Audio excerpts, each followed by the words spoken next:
1811 4000। यही consumer helpline. जागो ग्राहक जागो।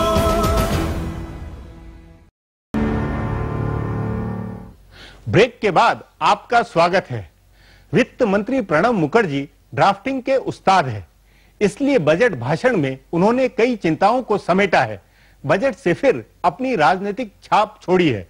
25 साल पहले उन्होंने समाजवादी वाहवाही बटोरी थी। आज सन 2009 में वे पुरानी बातों में कुछ जकड़े दिखाई दिए, सुधारों में कंजूसी बढ़ती, इसीलिए शेयर बाजार नेगेटिव रहा। पेच यह भी है कि मंदी, बेरोजगारी और घाटे जैसी बीमारियों की चिकित्सा के लिए प्रणब मुखर्जी ने जो कुछ किया है, जो नुस्खे दिए हैं, उनके रिजल्ट में वक्त लगेगा। बीमार अर्थव्यवस्था सरपट दौड़ेगी या नहीं, इसका जवाब 6-8 महीने बाद मिलेगा। इस पर आगे चर्चा करें, उससे पहले देखें मेरा ये खुलासा।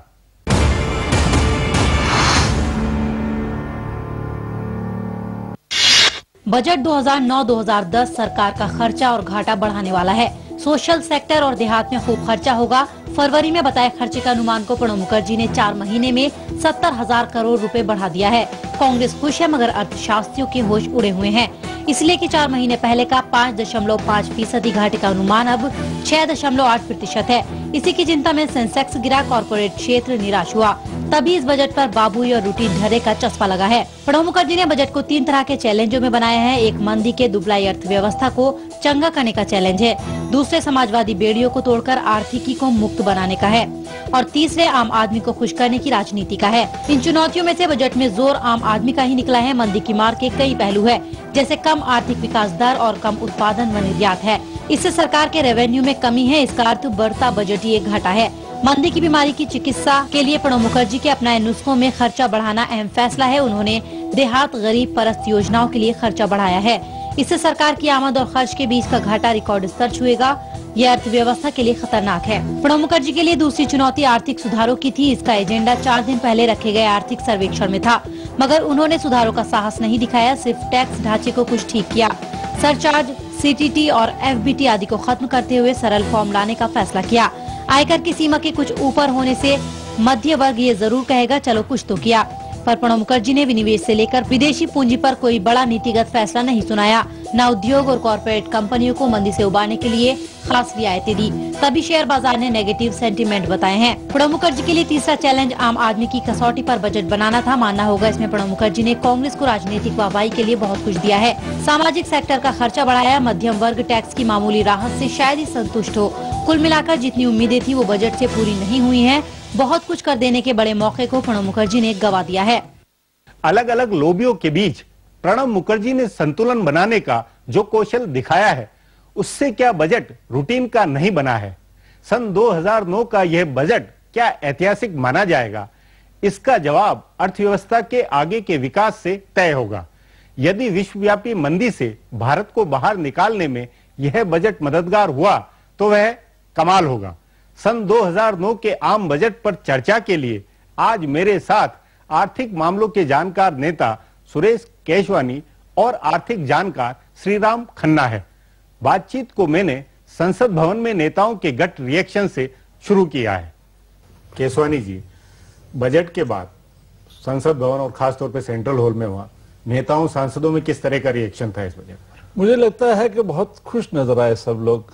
सबको ऐसा महसूस हुआ कि हर तबके के लिए, हर एज ग्रुप के लिए इस बजट में कुछ न कुछ था, और एक नई आशा की किरण, एक नई डील, सोशल ट्रांसफॉर्मेशन का एक नया इंस्ट्रूमेंट जो बजट है वो नजर आया सब। नहीं, लेकिन उसको शेयर बाजार में या कारपोरेट दुनिया की जो बहस है या जो जितने, उसमें तो बिल्कुल माहौल उल्टा नजर आता है। शेयर बाजार में क्या होता है कि स्पेक्युलेटर्स कुछ पोजीशंस बिल्डअप कर लेते हैं इस उम्मीद में कि उनके लिए कुछ ऐसा लड्डू आएगा जिससे वो तुरंत प्रॉफिट बना लेंगे।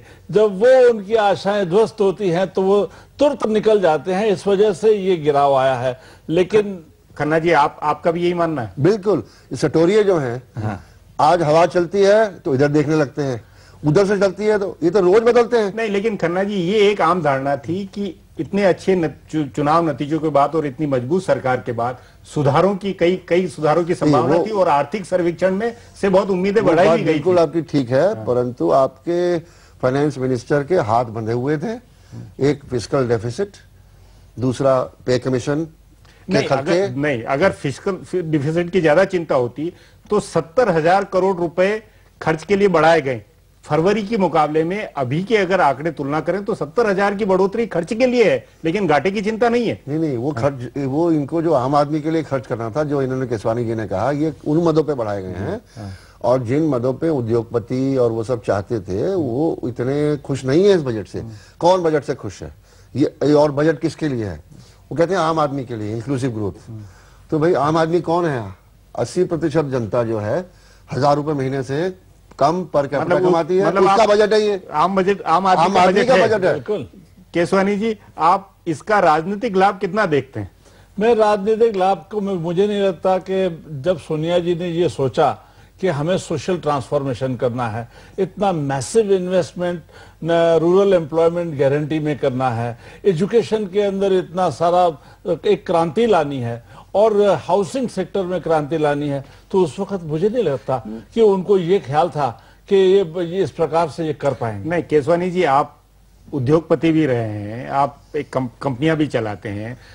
कारपोरेट दुनिया की जो चिंता है, इतना ज्यादा घाटा हो रहा है, मंदी है, डिमांड नहीं है, एक्सपोर्ट गिरा हुआ है, रेवेन्यू डिफिसिट बढ़ रहा है, ये चिंताएं नहीं होनी चाहिए थी क्या बजट में? मुझे लगता है कि इन्हीं ही इश्यूज को एड्रेस किया हुआ है, क्योंकि प्रणब मुखर्जी का ये जो बजट है एक स्टेट्समैन का बजट है। उन्होंने ये देखा है कि अगर हम ये विनिवेश बढ़ाएंगे तो उस विनिवेश से लोगों का परचेजिंग पावर बढ़ेगा, उससे डिमांड बढ़ेगी, मतलब डिमांड बढ़ेगी बढ़ाएंगे तो उससे प्रोडक्शन बढ़ेगा, प्रोडक्शन बढ़ेगा तो एम्प्लॉयमेंट बढ़ेगी, तो एक देश के अंदर एक नई क्रांति आएगी। खन्ना जी, आपके अनुसार इस बजट की खूबियां क्या है, देखिए, और इसकी कमियां क्या है? देखिए, एक खूबी यह है कि इतने दुर्गम परिस्थिति में आप बैलेंस कर दें, ताकि थोड़ा बहुत दे भी दें। टैक्स सीमा कम कर दी, टैक्स सीमा बढ़ा दी, मध्यम वर्ग के लिए कुछ दे दिया, और ये सारा बेनिफिट टैक्स देके, सीटीटी, ये सब ये माइनर चीजें हैं। इसका बहुत बड़ा टिकट वैल्यू नहीं है बजट के अंदर। बड़ी वैल्यू आप किसको मानते हैं? सोशल सेक्टर में खर्चे को? वो जरूरी है, शिक्षा के ऊपर और ग्रामीण क्षेत्रों के विकास के ऊपर, और जो बाकी रीजनरेशन ऑफ अर्बन एरियाज पे, सोशल सेक्टर पे जो खर्चा है, एजुकेशन आदमी जो है, आम आदमी जो है, गरीब आदमी है, वो सोचता है ये सरकार मेरे लिए क्या करेगी। पर दुर्भाग्य की बात यह है कि जितने ज्यादा अमीर हम होते जाते हैं, उतने ज्यादा हम ग्रीडी होते जाते हैं, उतने ज्यादा लालची होते जाते हैं, और हम ये सोच रहे हैं कि इससे हमें क्या मिलेगा।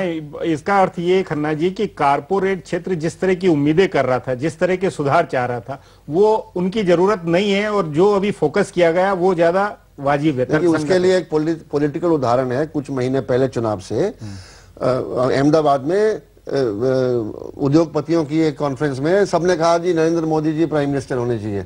तो इधर से जवाब आया कि कॉर्पोरेट्स इंडिया की सरकार तय नहीं करते।